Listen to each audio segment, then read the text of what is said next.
Broadcast. उद्या महाराष्ट्र बंद होऊ शकतो, अजून आम्ही आवाहन केलं नाही। सरकार नमलं नाही तर गावोगावी चक्काजाम करू, गाव बंद होईल, बच्चू कडूंचा इशारा। शेतकरी कर्जमाफीच्या मुद्द्यावरून बच्चू कडू आक्रमक, लेखी आश्वासन घेतल्याशिवाय मागे हटणार नाही, बच्चू कडूंची ठाम भूमिका। सरकारनं पुण्याचं काम करावं, कर्जमाफीचा निर्णय घ्यावा, दुपारपर्यंत वाट बघू, अन्यथा रामगिरी बंगल्यावर कूच करणार, बच्चू कडूंचा इशारा। शेतकरी नेत्यांचा मुख्यमंत्र्यांनी बोलावलेल्या बैठकीवर बहिष्कार, शेतकरी नेत्यांच्या उपस्थितीअभावी बैठक रद्द। सगळ्या नेत्यांना एकत्र बोलावून अटक करण्याचा प्लॅन होता, बच्चू कडूंचा सरकारवर गंभीर आरोप, बैठकीची गरज काय, डायरेक्ट निर्णय घ्या, कडूंची मागणी। सरकारनं निर्णय घेऊन आम्हाला कळवावं, शेतकरी नेते राजू शेट्टींचं वक्तव्य। जेव्हा 7/12 कोरा करण्याची घोषणा केली जाईल तेव्हा सरकारनं आश्वासन का दिलं, तेव्हा तुम्हाला सरकारची स्थिती माहिती नव्हती का, शेट्टींचा सवाल। नागपुरात मुख्यमंत्र्यांच्या रामगिरी शासकीय निवासस्थानासमोर सुरक्षेत वाढ, बच्चू कडूंचा मोर्चेकऱ्यांना घेऊन रामगिरीकडे कूच करण्याचा इशारा दिल्यानं बंदोबस्तात वाढ।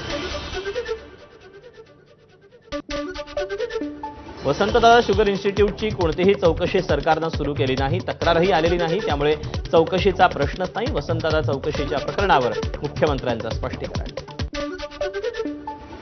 नुकसानग्रस्त शेतकऱ्यांसाठी आतापर्यंत 8,000 कोटींचं वितरण, आणखी 11,000 कोटी वितरित करण्यास मान्यता, मुख्यमंत्र्यांची माहिती। मुख्यमंत्र्यांच्या मदतीवरून मंत्री आणि प्रशासनात खडाजंगी, मदत शेतकऱ्यांपर्यंत पोहोचली नसल्याचा मकरंद पाटलांचा आरोप, शेतकऱ्यांपर्यंत मदत पोहोचल्याचा प्रशासनाचा दावा, मुख्यमंत्र्यांची मध्यस्थी, आजवर झालेल्या मदतीचा आढावा घेण्याचे आदेश।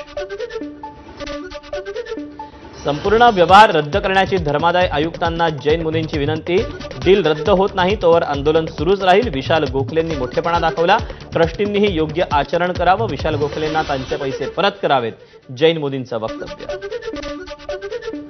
जैन बोर्डिंग व्यवहारातली गोखले बिल्डरकडून जैन ट्रस्टला मिळालेली 230 कोटींची रक्कम गोठवा, रवींद्र धंगेकरांची मागणी।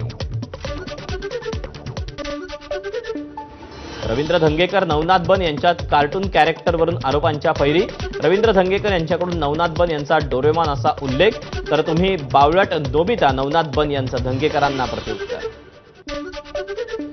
शरद पवारांच्या राष्ट्रवादीच्या मॅरेथॉन बैठकीचा आज दुसरा दिवस, शरद पवार यांच्या उपस्थितीमध्ये आज मराठवाडा, मुंबई, ठाणे विभागाची बैठक।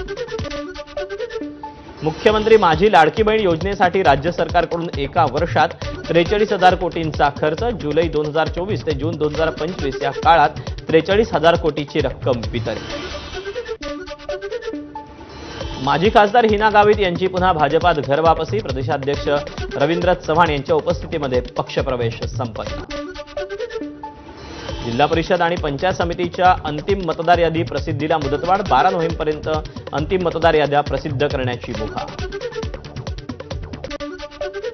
राज्यात लवकरच साखरेच्या दरात वाढ होण्याची शक्यता, साखरेचं किमान बाजार मूल्य वाढवण्याची मुख्यमंत्री फडणवीसांची केंद्र सरकारकडे शिफारस।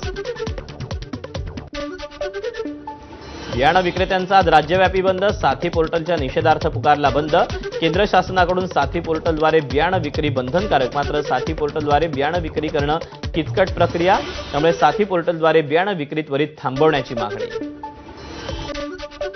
राज्यात विविध बांधकामासाठी कृत्रिम वाळूचा म्हणजे एमसँडचा वापर करण्याबाबत धोरण निश्चित, महसूल मंत्री चंद्रशेखर बावनकुळे यांचे सर्व जिल्हाधिकाऱ्यांना अंमलबजावणीबाबतचे पत्र। गजानन मारणे टोळीतील गुंड रुपेश मारणेला कोथरूड पोलिसांनी आनगाव तालुका मुळशी इथून अटक केली, कोथरूडमध्ये एका तरुणाला मारहाण केल्याप्रकरणी मारणेवर गुन्हा दाखल। पंतप्रधान मोदींचा उद्या मुंबई दौरा, मॅरिटाईम लीडर्स कॉन्क्लेव्हला पंतप्रधान संबोधित करणार, इंडिया मॅरिटाईम वीकमध्ये 85 देशांच्या प्रतिनिधींचा सहभाग, मॅरिटाईम अमृतकाल विजन 2047 विषयी पंतप्रधान परिषदेत बोलणार। महाविकास आघाडी आणि मनसे नेत्यांची पोलीस आयुक्तांसोबत चर्चा, 1 नोव्हेंबरच्या मोर्चासंदर्भात झाली चर्चा, मोर्चाला परवानगी मिळावी यासाठी पत्रही देण्यात आलं। उद्धव ठाकरे स्वतः अॅनाकोंडा, त्यांनी मुंबईची तिजोरी गिरणी गिळली, मुंबईचे काही भूखंड गिळले, भस्म्यारोग झालेल्या अॅनाकोंडा. उपमुख्यमंत्री एकनाथ शिंदेंची उद्धव ठाकरेंवर टीका. मुंबईत नव्यानं सुरू केलेल्या ॲक्वालाईन मेट्रो स्थानकांना दिलेल्या नावांवरून काँग्रेस आक्रमक. मुंबई काँग्रेसच्या अध्यक्षा खासदार वर्षा गायकवाड यांच्या नेतृत्वात दादरमधील सिद्धिविनायक मंदिराजवळ आंदोलन.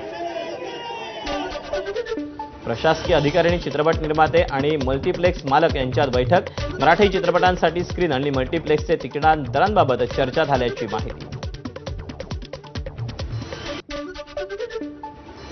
नवी मुंबईतील तळोजा परिसरात फार्म हाऊसमधील महिलांच्या चेंजिंग रूममध्ये स्पाय कॅमेरा. तळोजा पोलिसांनी मॅनेजरला केली अटक. प्रकरणाचा पुढील तपास सुरू. आरएसएसवर बंदी आणावी या मागणीसाठी वंचिततर्फे आज बार्शी शहर बंदची हाक. सकाळपासून बार्शी शहरातील विविध बाजारपेठा बंद. सोलापूरच्या मोहोळ तालुक्यातील अजित पवारांच्या राष्ट्रवादीचे 2 माजी आमदार उद्या भाजपात प्रवेश करणार. यशवंत माने आणि राजन पाटील उद्या मुंबईत भाजपात प्रवेश करणार. कराडमधील विविध पक्षातील माजी नगराध्यक्ष आणि नगरसेवकांचा भाजपात प्रवेश. रवींद्र चव्हाणांच्या उपस्थितीमध्ये पक्षप्रवेश संपन्न. सोलापूरमध्ये ठाकरेंच्या शिवसेनेच्या आढावा बैठकीत कार्यकर्त्यांमध्ये राडा. चंद्रकांत खैरे यांच्या समोरच कार्यकर्त्यांमध्ये वाद.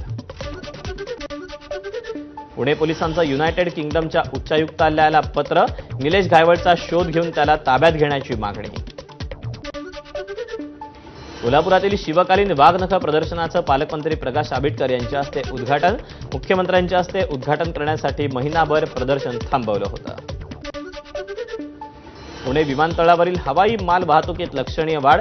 दिवाळीपूर्वी हवाई माल वाहतुकीला भरारी. पुण्यातील नवले ब्रिजजवळ 2 कार आणि ट्रकचा भीषण अपघात. घटनेत कार चालक आणि ट्रक चालक दोघेही जखमी झाल्याची माहिती. सोलापूरमध्ये खासदार ओमराजे निंबाळकर आणि आमदार दिलीप सोपल यांनी द्राक्षबाग उद्ध्वस्त झालेल्या शेतकरी कुटुंबियांची भेट घेतली. बार्शीतील कोरफळे गावात शेतकऱ्याच्या द्राक्ष बागेवर अज्ञात व्यक्तीकडून तणनाशकाची फवारणी. संपूर्ण बाग उद्ध्वस्त. एकनाथ खडसे यांच्या निवासस्थानी चोरी. जळगाव शहरातील मुक्ताईनगर इथे खडसे यांचं निवासस्थान, तर मागील महिन्यात मंत्री रक्षा खडसे यांच्या मुक्ताईनगर पेट्रोल पंपावर देखील दरोड्याची घटना घडली होती. शिर्डी विमानतळाच्या मुख्य प्रवेशद्वारासमोर आमरण उपोषण. अग्निशमन विभागातील प्रशिक्षण पूर्ण केलेल्या तरुणांना एमएडीसीच्या कॉन्ट्रॅक्टवर घेण्याची मागणी. फायर ट्रेनिंग केली असतानाही विमानतळ प्रशासनानं नोकरीपासून डावलल्याचा आरोप. 1 नोव्हेंबरला मुंबईत विरोधकांचा मतचोरी संयुक्त मोर्चाच्या निमित्तानं नाशिक मनसेकडून देखील पक्ष कार्यालयाच्या परिसरात बॅनर लावून मोर्चात सहभागी होण्याचं आवाहन. अहिल्यानगरच्या पाथर्डीत पोलीस स्टेशनमध्ये महिलांची हाणामारी. एसटी बसमध्ये बसण्याच्या कारणावरून महिलांमध्ये वाद. अहिल्यानगरच्या शनी शिंगणापुरात अवैधरित्या गावठी पिस्तूल बाळगणाऱ्याला अटक केलेल्या भरत कापसे या आरोपीकडून 2 देशी पिस्तूल आणि 8 जिवंत काडतूस असा मुद्देमाल जप्त. नाशिकच्या द्वारका सर्कल परिसरात भीषण अपघात. पादचारी व्यक्तीचा ट्रॅव्हल बसच्या चाकाखाली चिरडून मृत्यू. ट्रॅव्हल बसचा चालक फरार. पोलिसांकडून शोध सुरू.